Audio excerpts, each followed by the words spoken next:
اور صحیح مسلم شریف میں حدیث ہے کہ جس گھر میں سورہ البقرہ کی تلاوت کی جاتی ہے وہاں سے شیطان بھاگ جاتا ہے، شیاطین بھاگ جاتے ہیں، اور یعنی یہ جادوگروں کے اگینسٹ، شیاطین کے اگینسٹ یہ سورۃ البقرہ جو ہے یہ بڑی پرفیکٹ۔ بسم اللہ الرحمن الرحیم، اللہ کے بابرکت نام کے ساتھ ویڈیو کا آغاز کرتی ہوں۔ السلام علیکم ورحمۃ اللہ وبرکاتہ، اور خوش آمدید کہتی ہوں آپ کو اپنا ریئیکشن چینل پر۔ امید ہے تمام دیکھنے اور سننے والے خیریت سے ہوں گے۔ اللہ پاک سے دعا ہے جہاں رہیں خوش رہیں، شاد رہیں، آباد رہیں، ہنستے مسکراتے رہیں، اور اللہ پاک سے دعا ہے اللہ پاک تمام مسلمانوں کی جائز اور نیک خواہشات کو قبول و منظور فرمائے۔ محترم معزز ناظرین، ہماری آج کی ریئیکشن ویڈیو ہونے والی ہے انجینئر محمد علی مرزا صاحب کی ایک ویڈیو کلپ لے کر آپ کی خدمت میں حاضر ہوں۔ اس کا ٹائٹل ہے شیطان، جنات اور جادوگروں کو گھر سے بھگانے والی صورت، یعنی کہ انجینئر صاحب قرآن مجید سے ہی ہمیں صورت بتائیں گے کہ کون سی ایسی صورت ہے جس کے پڑھنے سے گھر میں شیاطین کا، جنات کا اور جادوگروں کا خاتمہ ہو سکتا ہے۔ بغیر ٹائم ضائع کرنے سے پہلے چلتے ہیں ویڈیو کے جانب۔ نبی صلی اللہ علیہ وآلہ وسلم نے فرمایا کہ قرآن حکیم کی تلاوت کیا کرو، قرآن اپنے پڑھنے والے کے لیے سفارش کرے گا۔ اور پھر آپ نے بالخصوص فرمایا کہ سورۃ البقرہ اور سورہ آل عمران یہ قیامت والے دن دو پرندوں اور دو بادلوں کی شکل میں چمکتے ہوئے، الزہراوین کے الفاظ ہیں، دو چمکتے ہوئے بادلوں کی شکل میں ظاہر ہوں گی اور اللہ تعالیٰ سے جھگڑا کریں گی اس شخص کے حق میں جو ان کی تلاوت کیا کرتا تھا۔ یہ صحیح مسلم الفاظ ہیں۔ اور آپ علیہ السلام نے فرمایا کہ اپنے گھروں میں اس کی تلاوت کرو، جادوگر سورہ بقرہ کو نہیں پہنچ سکتے۔ اور صحیح مسلم شریف میں حدیث ہے کہ جس گھر میں سورہ البقرہ کی تلاوت کی جاتی ہے وہاں سے شیطان بھاگ جاتا ہے، شیاطین بھاگ جاتے ہیں، اور یعنی یہ جادوگروں کے اگینسٹ، شیاطین کے اگینسٹ یہ سورۃ البقرہ جو ہے یہ بڑی پرفیکٹ۔ اور مسلم شریف کے یہ بھی الفاظ ہیں کہ نبی علیہ السلام نے فرمایا کہ سورہ البقرہ کو پڑھنا برکت ہے اور اسے چھوڑ دینا حسرت ہے، یعنی اس کے اندر وہ فضائل ہیں کہ وہ کوئی محروم شخص ہی اس سے محروم رہے گا۔ بخاری و مسلم میں ایک اور حدیث ہے، سیدنا اسید بن حضیر رضی اللہ تعالیٰ عنہ کہتے ہیں کہ ایک رات میں سورہ بقرہ کی تلاوت کر رہا تھا تو میرے پاس ایک گھوڑا میرا بندھا ہوا تھا، تو اس نے بدکنا شروع کر دیا، تو میں نے تلاوت روک دی تو وہ بالکل سٹیبل ہو گیا۔ پھر میں نے تلاوت شروع کی، وہ بھی بدکنا شروع ہو گیا، حتیٰ کہ وہ کہتے ہیں میرا ایک چھوٹا سا بیٹا جو پاس ہی لیٹا ہوا تھا، یحییٰ، مجھے خطرہ ہوا کہ یہ گھوڑا اس پہ نہ چڑھ دوڑے، اتنا بدکے۔ میں نے پھر تلاوت روک دی تو میں بڑا پریشان ہوا کہ یہ سورہ البقرہ کی تلاوت کرنے سے یہ اس طرح کے ایفیکٹ کیوں آ رہے ہیں۔ یہ صحیح مسلم میں بھی ہے، بخاری میں بھی حدیث ہے۔ تو کہتے ہیں میں نے بائی چانس ہی جب نگاہ اٹھا کے دیکھا تو مجھے اپنے اوپر ایک بہت بڑا بادل نظر آیا جس میں کئی ایک چراغ روشن تھے، بیسیکلی وہ فرشتے تھے، اور جب میں تلاوت شروع کرتا تھا وہ بادل نیچے آ جاتا تھا اور اس کی وجہ سے گھوڑا بھی دکتا تھا۔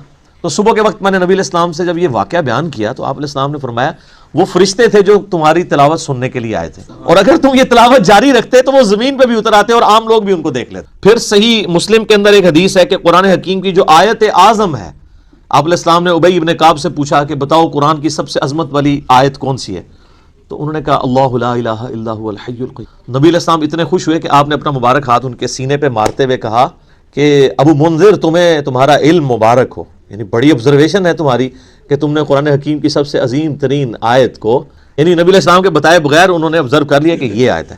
پھر وہ بخاری میں، وہ بھی سورۃ البقرہ میں ہے، آیت الکرسی آیت نمبر 255 ہے سورۃ البقرہ کی۔ پھر بخاری میں وہ بڑی لمبی حدیث ہے جو تو رات کے وقت وہ شیطان انسانی شکل میں آتا تھا، الٹیمیٹلی جب وہ پکڑا گیا تو اس نے پھر حضرت ابو ہریرہ کو چھٹکارے کے لیے اس نے کہا میں تمہیں ایک وظیفہ بتاتا ہوں، مجھے چھوڑ دو تم۔ ان کا میں تو نبی علیہ السلام کے پاس پیش کروں گا تمہیں۔ ان کو نہیں پتا تھا یہ شیطان ہے، انسانی شکل میں آیا تھا، کیونکہ اس ٹائم علم غیب نہیں ہوتا تھا، یہ تو بزرگوں کو بعد میں پتا چل جاتا ہے نا۔ اب نبی علیہ السلام کے پاس جب آپ نے فرمایا تمہیں پتہ ہے یہ 3 راتوں سے جو تمہارا مہمان بنا ہوا تھا نا چوری کرنے کے لیے جو بیت المال کی آیا تھا وہ شیطان تھا۔ البتہ جو اس نے جاتے ہوئے یہ بات کی نا کہ قرآن حکیم میں ایک آیت ایسی ہے کہ اگر تم رات کو بسترے پہ جاتے وقت تلاوت کر لو تو صبح تک اللہ تعالیٰ تمہاری حفاظت پہ ایک فرشتہ معمور کر لے گا، تو وہ ہے تو جھوٹا تھا، اس نے بات سچی۔ تو اس سے ایک اصولی بات پتہ چل گئی کہ اگر کوئی جھوٹا شخص بھی صحیح بات کرے نا تو بات کو لینا چاہیے، بندے کو چھوڑ دینا چاہیے۔ پھر صحیح مسلم میں ایک حدیث ہے، حضرت جبرائیل علیہ السلام نبی علیہ السلام کے پاس بیٹھے ہوئے تھے تو اچانک آواز سنی، انہوں نے تو آسمان کی طرف سر اٹھایا تو کہا یا رسول اللہ صلی اللہ علیہ وآلہ وسلم، آج آسمان کا وہ دروازہ کھلا ہے جو آج سے پہلے نہیں کھلا، اور اس آسمان سے ایک فرشتہ نازل ہوا ہے جو یہ میرے پاس کھڑا ہے، آپ کو سلام عرض کر رہا ہے، اور یہ اللہ کی طرف سے خاص خبر لے کے آیا ہے۔ تو پھر اس نے بتایا کہ اللہ تعالیٰ کی طرف سے آپ کو 2 نوروں کی بشارت ہو جو آپ سے پہلے کسی پیغمبر کو نہیں دیے گئے، نمبر 1 سورۃ الفاتحہ اور نمبر 2 سورۃ البقرہ کی آخری 2 آیات۔ آمن الرسول بما انزل الیہ من ربہ والمؤمن. اور صحیح بخاری اور مسلم دونوں میں حدیث ہے کہ جو یہ رات کے وقت سورہ البقرہ کی آخری 2 آیات پڑھ لے گا تو اس میں جو کچھ اس نے اپنے رب سے مانگا ہے اس کو عطا کر دیا جائے گا. وہ تجدید ایمان ہے. ٹھیک ہے, اس میں سب کچھ ایمانیات ہیں, پھر دعائیں ہیں اللہ سے. اعوذ باللہ من الشیطان الرجیم, بسم اللہ الرحمن الرحیم. الف لام میم. اس کو ایسے ہی پڑھنا ہوتا ہے. الف لام میم نہیں ہے, یہ وہ اردو میں ہے, عربی میں سے ایسے ہی پڑھنا ہوگا. 3 سے 5 الف تک کھینچنا ہوگا, لام کو بھی اور میم کو بھی. اور لام اور میم چونکہ اس کا جنکشن ہے تو میم کے اوپر تشدید بھی ہے, غنہ بھی ہو رہا ہوگا اس اعتبار سے کہ میم کی آواز.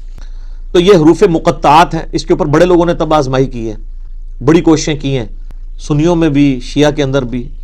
ہمارے قریبی دوست ہیں شیعہ عالم دین ہیں ثاقب اکبر صاحب, جو ملی یکجہتی کونسل کے سیکٹری بھی ہیں.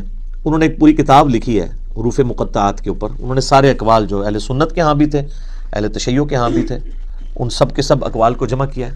الٹیمیٹلی رزلٹ یہ ہے کہ یہ اللہ اور اس کے نبی علیہ السلام کے درمیان جو ہے کوڈ ورڈز ہیں, اور کچھ الفاظ کو تو ہم قرآن حکیم کی روح سے ان کا مطلب بھی جان سکتے ہیں. اور عربی میں اس وقت عربی لنگوسٹک کے اندر مستعمل تھا اس طرح کے کوڈ ورڈز یوز کرنا.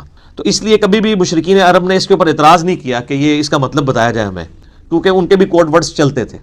کچھ کا بتا بھی دیا گیا, جس طرح کہ جو سورہ نون ہے, سورۃ القلم بھی جسے کہتے ہیں, پارہ نمبر 29, تو اس میں صاحب الحوت کا ذکر آیا, یعنی مچھلی والے. کون؟ سیدنا یونس علیہ السلام. اور سورہ الانبیاء میں حضرت یونس کا نام ہے ذن نون والا, جیسے ہم کہتے ہیں نا ذل جلال یا ذل جلال, آلت رفع میں پڑھا جائے گا ذل جلال, جلال والا اللہ کا نام ہے. تو وہاں پہ ذن نون والا. تو نون والا کون؟ وہ سورہ القلم میں, اس میں آغاز ہی کس سے ہوتا ہے؟ نون والقلم وما یسطرون. تو اس پہ تو اجماع امت ہے کہ وہاں نون سے مراد مچھلی ہے. اور عرب میں اس طرح کے کوڈ ورڈز یوز ہوتے تھے. مثلا یہ جو توئے ہے نا, یہ سانپ کے لیے سمبل کے طور پہ استعمال ہوتا تھا. اس کی شکل بھی آلموسٹ دیکھ لینا, کوبرا سانپ اگر ایسے کھڑا ہو اور یوں اس کی دم ہو تو یہ سمبل استعمال ہوتا تھا عرب میں. اور آپ مزے کی بات دیکھیں کہ جتنی صورتوں میں حضرت موسیٰ علیہ السلام کے واقعات آئے نا, سورۃ القصص ہے, سورہ طٰہٰ ہے, طٰہٰ بھی توئے سے سٹارٹ ہو رہی ہے. اسی طریقے سے سورۃ القصص, طٰ, سین, سب میں طٰہٰ آپ کو نظر آئے گی. تو اس اعتبار سے کسی حد تک آئیڈیا, لیکن چونکہ یہ انٹرسٹ کی چیزیں ہیں, اس سے کوئی قرآن پاک کی تعلیمات میں فرق نہیں پڑتا. سورہ ال عمران کی آیت نمبر 7 ہے کہ محکمات ہیں اور متشابہات ہیں. محکمات جو ہیں وہ کتاب کی اصل ہیں, ان کے اوپر توجہ دو, اور جو متشابہات ہیں ان کا معاملہ چھوڑ دو, ان کے اوپر ایمان لے کے آؤ. بس اللہ کے حضور دعا کرتے ہیں اہل ایمان, ربنا لا تزغ قلوبنا بعد اذ ہدیتنا وہب لنا من لدنک رحمہ انک انت الوہاب, آمین. تو اسی طریقے سے یعنی بڑے بڑے لوگوں نے, یعنی اہل تشیع جو ہیں وہ ذاکرین, علماء نہیں یہ حرکت کرتے, ذاکرین الف لام میم سے آل محمد مراد لیتے ہیں. اور اسی طریقے سے بعض جو اہل علم ہیں شیعہ اور سنیوں کے ہاں, وہ کہتے ہیں الف جو ہے یہ اللہ کے لیے ہے, اور جو میم ہے یہ محمد کے لیے ہے, اور لام جو ہے وہ جبریل کی جو لام ہے نا اینڈ پہ. اور وہ کہتے ہیں یہ چیز یعنی اسٹیبلش تھی کہ جب کوئی کسی کی طرف خط لکھتا تھا نا, تو اس کے کوڈ ورڈ کے طور پہ جو لکھنے والا ہے اس کے نام کا بھی پہلا حرف لیا جاتا تھا, اور جس کی طرف لکھا جاتا ہے اس کے نام کا بھی پہلا حرف لیا جاتا تھا, اور جو بیچ میں میسنجر ہوتا تھا لے کے جانے والا اس کے نام کا آخری حرف ہوتا تھا. تو وہ بالکل فٹ ان بیٹھتا ہے. اللہ کا پہلا حرف الف, اور محمد کا پہلا حرف میم صلی اللہ علیہ وآلہ وسلم, اور جبرائیل کا آخری حرف لام.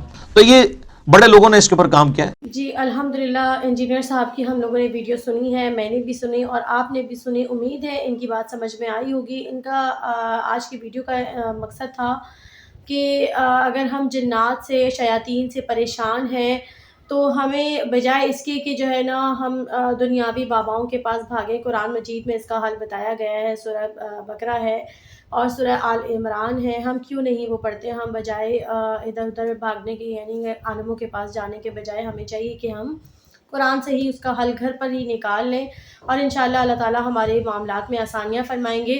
ہمیں ان سب پر خود غور کرنا چاہیے کہ ہمیں دین کی بہت اچھی طرح سے سمجھ ہونی چاہیے, بجائے اس کے کہ ہم بھٹکیں اور کسی کی باتوں میں آئے۔ مجھے تو ان کی ویڈیو آج کی بہت زیادہ اچھی لگی ہے، امید ہے آپ کو بھی پسند آئی ہوگی۔ اور ان کی ویڈیوز میں آج کی ان کی ویڈیو میں یہ بھی بات بتائی گئی ہے حروف مقطعات کے بارے میں۔ حروف مقطعات کو لوگ اکثر تعویذ وغیرہ میں استعمال کر رہے ہوتے ہیں، لیکن اس کا مطلب کچھ اور ہے۔ اس کی بھی ٹرانسلیشن انہوں نے کرنے کی کوشش کی تھی اور ہمیں سمجھایا ہے۔ امید ہے مجھے اور آپ کو سمجھ میں آیا۔ ویڈیو کو آخر تک دیکھنے کے لیے بہت زیادہ شکریہ۔ ملتے ہیں ایک اور اچھی سی ویڈیو کے ساتھ، تب تک کے لیے اللہ نگہبان۔